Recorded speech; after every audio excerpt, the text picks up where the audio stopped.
টঙ্গীর তুরাগ তীরের আরো খবর জানাতে যুক্ত হবেন আমাদের সহকর্মীরা। আমাদের সাথে আছেন সহকর্মী মাসুদ সুমন এবং নাজমুল হুদা। শুরুতে আমরা যাব মাসুদ সুমনের কাছে। মাসুদ, আজকে দ্বিতীয় দিনের কার্যক্রম কেমন দেখছেন? মুসল্লিদের আনাগোনা কেমন দেখছেন আর কারা কারা বয়ান করছেন?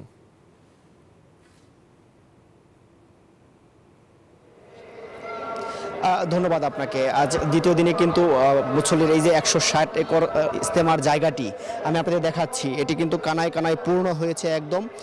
বলা যায় একটু আগে কিন্তু আসরের নামাজ আদায় করা হয়েছে এবং আপনারা জানেন যে আগামীকাল কিন্তু ঠিক 9টার পর থেকে আখিরি মোনাজাত শুরু হবে। সে উপলক্ষে কিন্তু এরই মধ্যে আমরা দেখেছি দেশের বিভিন্ন প্রান্ত থেকে কিন্তু ধর্মপ্রাণ মুসল্লিরা এখানে এসে উপস্থিত হয়েছেন এবং আমরা যদি এক কথায় বলি, এখানে কানায় কানায় পূর্ণ হয়েছে সম্পূর্ণ ইজতেমা ময়দানটি। আর এই মুহূর্তে আসরের পর থেকে এখানে মাওলানা জুহাইর সাহেব, তিনি ভারতের নাগরিক, তিনি কিন্তু এখন বয়ান করছেন এবং আপনারা জানেন যেমনটি আমাদের সহকর্মী বলছিলেন যে এখানে যৌতুকবিহীন বিয়ের একটি আয়োজন হয়েছে এবং তারপরে কিন্তু বয়ান চলছে। বয়ানটি চলবে ঠিক মাগরিবের আগ পর্যন্ত। মাগরিবের নামাজে বিরতির পর আবার এশা পর্যন্ত কিন্তু বয়ান চলবে এবং সেই তারপরে এশার নামাজ আদায় শেষে কিন্তু রাতে তারা বিশ্রামে চলে যাবেন। আমরা যেমনটি দেখেছি যে সেই প্রত্যেকটি বয়ানে কিন্তু ধর্মপ্রাণ মুসলমানদের ঠিক ইমানি চেতনা জাগানোর জন্য, পাশাপাশি আপনারা জানেন যে এখানে কিন্তু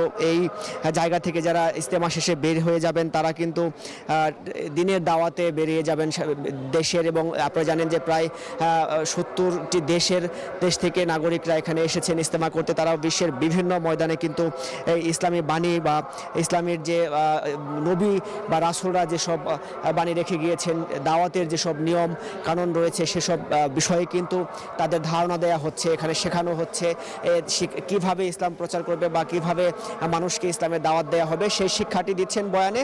এবং তারা এরপরে যেমনটি আমরা শুনেছি যে কাল ঠিক 9টার পরে আখিরি মোনাজাত হবে। মোনাজাতে দেশ এবং জাতি বা সারা বিশ্বের মুসলমানদের জন্য দোয়া করা হবে। আমাদের এই ছিল ইজতেমা ময়দান থেকে আমার কাছে সর্বশেষ। আমাদের আরেক সহকর্মী রয়েছেন নাজমুল, ঠিক ইজতেমা ময়দানের ভেতরে, আমরা তার কাছে চলে যাব। নাজমুল, আপনি আমাদের জানাবেন যে সেখানে এখন কি কার্যক্রম চলছে এবং ইজতেমার এখন বয়ানে আরও কি আপনি জানতে পেরেছেন, আপনার কাছে কি আপডেট রয়েছে?